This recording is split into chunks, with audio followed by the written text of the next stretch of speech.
Assalamualaikum warahmatullahi wabarakatuh. Waalaikumsalam. Innalhamdulillah nahmaduhu wa nasta'inuhu wa nastaghfiruh wa na'udzu billahi min shururi anfusina wa min sayyi'ati a'malina may yahdihillahu fala mudilla lahu wa may yudlil fala hadiya lahu. Wa asyhadu an la ilaha illallah wahdahu la syarika lahu wa asyhadu anna Muhammadan abduhu wa rasuluh. Allahumma shalli Muhammad wa ala alihi wa sahbihi ajma'in. Allah Ta'ala fil Qur'an al-Karim wa syaitanir rajim. Ya ayyuhalladzina amanu taqullaha haqqa tuqatih wa la tamutunna illa wa antum muslimun. Shadaqallahu. Bapak Ibu jamaah Masjid Nusaridah rahimahullah. Alhamdulillah pada kesempatan malam ini kita masih dikaruniai Allah berupa iman, Islam, kesehatan, dan kesempatan untuk menjalankan ibadah kita, yaitu sholat isya berjamaah dan tarawih serta witir bersama. Pada kesempatan malam hari ini tidak lupa saya sampaikan juga sholawat dan salam, mudah-mudahan dilimpahkan pada Nabi Muhammad SAW beserta keluarganya, sahabat dan kita semuanya selaku umat sampai akhir zaman. Amin. Bapak Ibu jamaah rahimahumullah, pada kesempatan malam ini saya ingin menyampaikan bagaimana cara meningkatkan kualitas mutu puasa kita pada bulan Ramadan ini dan amalan-amalan apa yang perlu kita tingkatkan mutunya. Seperti kemarin-kemarin para ustadz dan penceramah lainnya sudah menyampaikan bagaimana kehebatan bulan Ramadan ini, bulan yang dirahmati, yang diberkahi Allah, bulan yang penuh berkah. Memang dibuka 3 pintu Allah pada khusus bulan Ramadan, yaitu pintu langit dibuka, pintu rahmat dibuka, dan pintu jannah dibuka. Apa maksudnya? Pintu langit dibuka oleh Allah pada bulan Ramadan ini, kesempatan kita untuk banyak berdoa. Insya Allah doa kita akan dikabulkan oleh Allah. Uni astajibah, mintalah pada aku niscaya akan aku kabulkan. Yang kedua, pintu rahmat, yaitu ampunan Allah pada bulan Ramadan ini luar biasa. Apapun dosa kita, dosa kecil maupun dosa besar, kalau kita mau minta ampun, insya Allah dan Allah pasti mengampuni. Wa maka Allah adibahu wa yastaghfir. Allah tidak akan mengadab mensiksa seseorang atau suatu kaum selama seorang atau kaum itu masih mau minta ampun padanya. Yang ketiga, pintu surga dibuka. Nah, kalau kita sudah mendapatkan rahmatnya diampuni, insya Allah nanti kita akan dimasukkan dalam surganya. Mudah-mudahan sampai akhirnya kita bisa istiqomah menjalankan perintah taat dan patuh pada Allah SWT. Saya tekankan lagi di dalam menjalankan puasa Ramadan ini kita harus lebih baik meningkat dari tahun ke tahun. Kemarin disampaikan oleh Ustaz juga, jangan sebagai ibadah rutinitas. Jadi kita harus mengevaluasi betul. Pertama, yang perlu kita perhatikan, sebetulnya beberapa hari atau minggu atau beberapa waktu sebelum masuk bulan Ramadan kita sudah siap-siap. Nah, itu sebenarnya sudah merupakan niat kita. Innamal a'malu binniyat. Jadi sesungguhnya segala perbuatan itu tergantung pada niatnya. Niat adalah fondasi penentu diterima atau tidaknya suatu amal ibadah. Niat puasa kita semata-mata karena Allah lillahi ta'ala. Jadi jangan niat puasa kita ini salah alamat. Mestinya ya ada yang puasa biar sehat, puasa karena ingin dipuji orang lain. Ya dia dapat pujian, dapat sehat, tapi akhirnya salah tidak dapat karena dia niatnya bukan lillahi ta'ala. Yang kedua, untuk menjaga mutu puasa kita, kualitas puasa kita perhatikan keseharian kita, terutama menjaga kesehatan kita, makan minum kita, berbuka puasa dan makan sahur. Kita perhatikan kualitas makanan yang kita makan, halal dan thayyib. Jangan berlebihan, karena kita kadang kalau merasa enak itu lupa sampai berlebihan sehingga kekenyangan dan itu tidak sehat. Wa kulu wasrabu wala tusrifu innahu la yuhibbul musrifin. Makan dan minumlah kata Allah, tapi jangan berlebihan, karena Allah tidak menyukai orang-orang yang berlebihan. Itu dikatakan disampaikan Allah pada surat 7 Al-A'raf ayat 31. Yang kedua, tidak makan dan tidak minum saja atau berhubungan suami istri yang sudah berkeluarga di siang hari. Tapi yang lebih penting adalah memuasakan jiwa kita, nafsu kita, menjaga lisan kita, menjaga pendengaran kita, penglihatan kita, dan yang penting lagi menjaga hati kita. Kita jangan sampai mempunyai di bulan puasa ini, di bulan Ramadan ini rasa dengki, rasa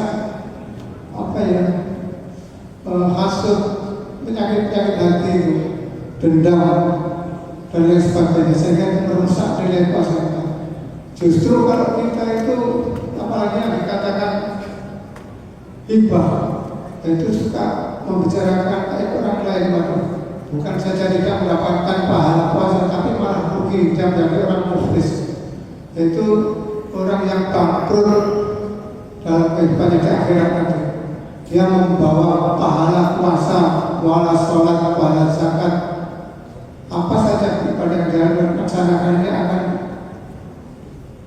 diminta atau ditransfer pada orang yang dikhianati atau orang yang disakiti. Dulu zaman Rasulullah SAW itu ada sahabiah, jadi sahabat perempuan yang suka menyakiti orang lain, menyakiti hati orang lain, gibah dan sebagainya. Kata Rasulullah, itu ahli neraka. Jadi puasa kita sudah cuma tidak dapat apa-apa, malah bangkrut di sana. Allah bilang, nah, kita harus pandai-pandai menjaga lisan kita.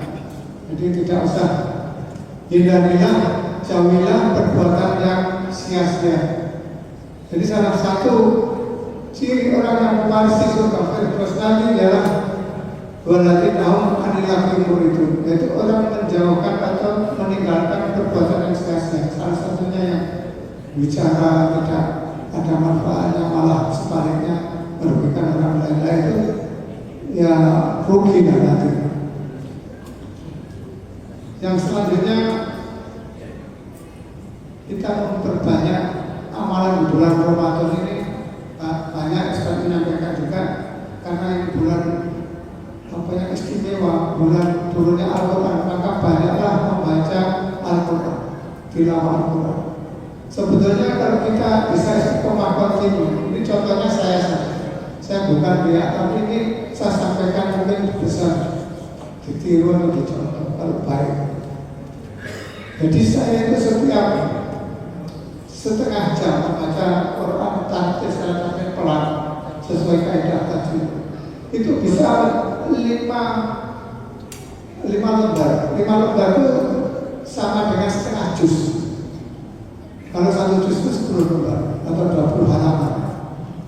Setengah jam itu tanpa membaca terjemahnya ya, tapi kita rutin baca itu. Itu kalau saya lakukan setelah sholat tarawih ini setengah jam, nanti setelah sholat subuh pulang kami setengah jam di rumah, insya Allah sudah 1 juz itu. Kalau kita istiqomah rutin baca itu, insya Allah 1 bulan penuh kata Allah. Yang paling tidak itulah sasaran pertama kita. Nanti kalau lebih giat lagi bisa ditambah sholat zuhur, setelah sholat asar bisa ditambah lagi. Kalau setelah sholat maghrib kan tidak sempat ditambah karena sibuk berbuka dan mempersiapkan sholat tarawih. Itu kiat-kiat saya pribadi. Mudah-mudahan itu bisa sebagai refleksi. Sangat membaca Al-Quran itu dengan kualitas, jangan kuantitas. Kadang kita mengejar banyaknya, berapa kali hafal atau kata, tapi merusak kaidah tajwid, itu tidak benar. Jadi bacaan kita itu harus tampil pelan, nggak apa-apa. Yang penting bermutu. Pas tabikul khairat itu dalam Islam itu mutu ya, berlomba dalam kebaikan itu mutu, bukan jumlah, bukan kuantitas, tapi mutu. Coba kalau kita mempunyai barang benda yang tidak bermutu itu sama saja dengan sampah, tidak ada nilai apa-apa.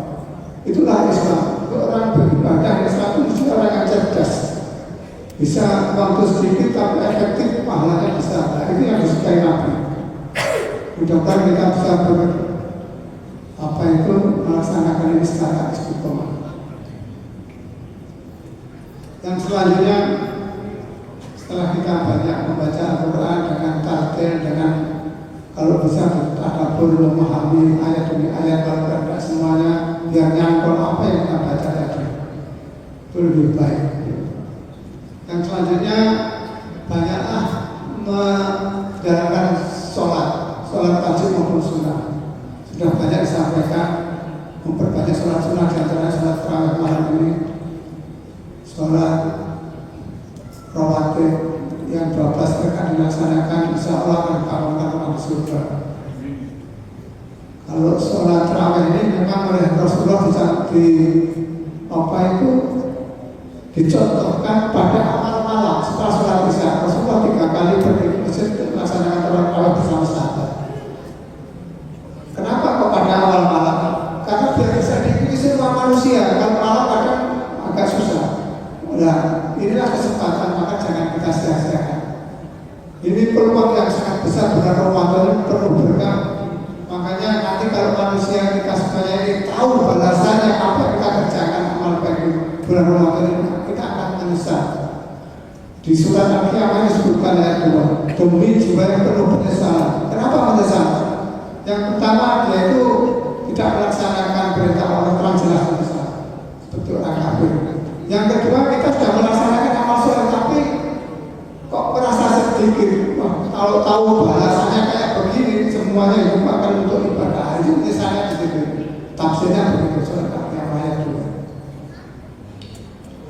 Para jamaah rahimahullah, setelah kita melaksanakan sholat dengan baik, dengan khusyuk, di surat 23 Al-Mu'minun disebutkan juga, qad aflahal mu'minun alladzina fi sholatihim khashi'un. Jadi sholat kita itu harus meningkat, harus khusyuk, harus kualitas. Bagaimana cara mencapai khusyuk? Salah satunya kalau saya itu harus memahami apa yang kita baca.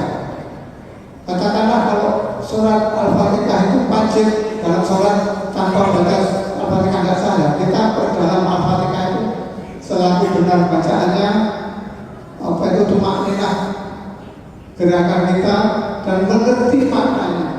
Kalau imam membaca Alhamdulillahirabbil alamin, ya kita langsung mau segala puji hanya Allah SWT.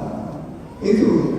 Terus Ar-Rahmanir Rahim, Allah Maha Pengasih Penyayang yang menyediakan sarana kehidupan manusia. Hati kita termasuk di sana. Maliki yaumiddin, hanya Allah yang kuasa dan kemudian yang menentukan siapa yang masuk surga. Nah, itu kita terus sampai akhir ayat. Coba kalau kita terus begitu, insya Allah khusyuk berat. Apalagi doa-doa seperti rukuk, subhanarabbal azim, maksud jawab dan ma'akum, kita merendahkan diri. Apalagi pada waktu sujud, subhanarabbal a'la, maksud jawab dan melatih. Kita itu rendah kecil, tidak ada apa-apanya kita ini. Hinanya dapat Allah. Itulah yang kalau kita rajin, kita serius menghayati itu bacaan, insya khusyuk, setan tidak sempat masuk ke dalam pikiran kita.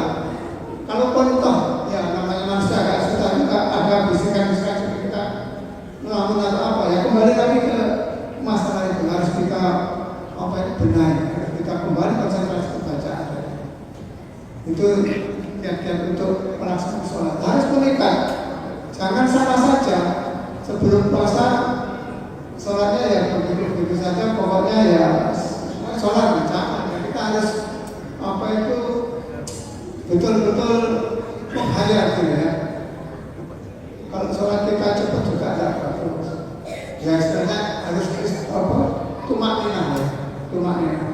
ada jedahnya antara gerakan satu dan gerakan beberapa detik itu harus ada jedahnya supaya tidak keburu. Yang selanjutnya amalan di bulan Ramadan ini kalau 10 hari terakhir biasanya ada ibadah iktikaf. Dan nanti kita insya Allah kalau Allah berikan banyak umur, kesempatan hidup dan sehat, kita laksanakan semampu kita. Memang ibadah itu jangan dipaksakan. Kita sejak sakit ya jangan. Kecuali apa itu sehat dan walaupun tidak semalam sujud sejam, 2 jam, 3 jam tidak apa. Merenung dan apa itu istilahnya kontak pada Allah, betul-betul mohon pada Allah. Apa Allah Ahad itu di surat Al-Ikhlas itu Allah Ahad, Allah Samad. Katakanlah Allah itu esa dan Allah itu tempat apa itu mengadu. Nah, mengadulah pada Allah, tempat bergantung. Apa saja hati kita, kesusahan kita, masalah kita adukan pada Allah. Semata pada waktu itu bagus. Sambil nangis menunggu makan sahur dan sholat subuh, sangat bagus. Ya, walaupun sejam 2 jam tidak apa-apa. Kita sesuai kemampuan masing-masing orang berbeda. Pokoknya jangan dipaksakan sehingga kita bisa jatuh sakit. Terutama yang mohon maaf seperti saya sudah lansia, itu hati-hati. Sudah jangan dipaksakan. Terus yang penting lagi pada bulan Ramadan ini, sebentar ya. Kita sedekah, kegiatan sedekah itu sangat bagus sekali. Rasulullah itu diibaratkan, banyak riwayat menyatakan bahwasanya sedekahnya Rasulullah seperti ibarat angin, menghembusnya angin. Angin itu kalau berhembus kan kencang dan menyebar kemana-mana. Nah itu ibaratnya sedekah Rasulullah itu begini. Banyak orang yang tidak pernah menolak permintaan Allah. Kalau beliau tidak akan bertanya pada sahabat-sahabat punya satu kesempatan. Tidak pernah menolak permintaan. Karena mari kita belajar begitu, karena berapapun uang yang kita sedekahkan di jalan Allah nanti bertanggung jawabannya aman. Di sana jelas dari mana kamu dapat dan kemana kamu keluarkan, itu salah satunya di sini aman. Ini ada riwayat hadis yang diriwayatkan oleh Abu Hurairah radhiyallahu anhu, berkata Rasulullah SAW bersabda, orang yang berusaha membantu meringankan beban janda dan orang miskin, bagaikan orang yang berjuang menegakkan agama Allah, bahkan bagaikan orang yang tidak pernah berhenti berpuasa dan bangun malam.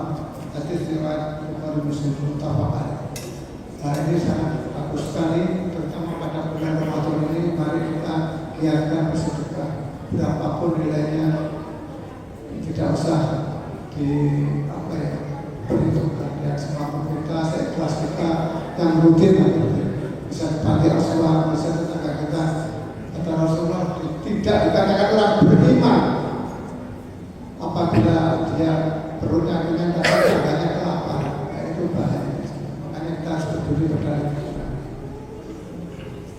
Terus terakhir, karena waktunya mepet, terakhir, ini yang paling penting juga, bahwa di dalam bulan Ramadan ini jangan kita mengerjakan